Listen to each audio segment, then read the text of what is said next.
সুজনকে নিয়ে স্ট্রেট এখানে। কিন্তু বৌঠান তো ফিরবেনি, উনি তো আর সারা জীবন বাপের বাড়ি থাকতে যাবেন না।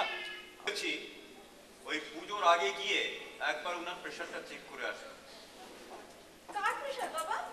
ওই তো সঞ্জয়ের বাবা। আরে শতদল কই?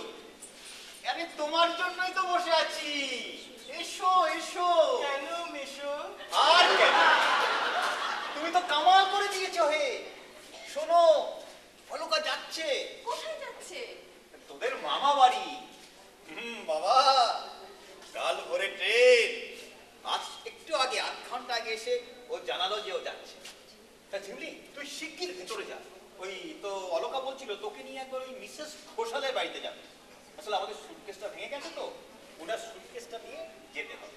তার আর কিছু না। হ্যাঁ, বিজয় নাড়ু কমিটির মিটিংয়ে তো বলছে। যা মা, তাড়াতাড়ি যা যা। আচ্ছা, রিনা কোথায় মেশমশাই? কে রিনা? ও তো পড়তে গেছে।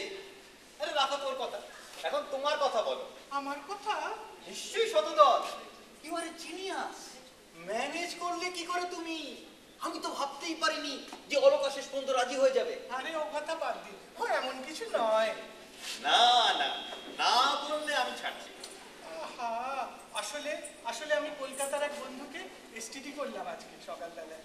নাম তরিৎ, আমার সঙ্গেই পড়তো। তা কি বললে তরিৎ?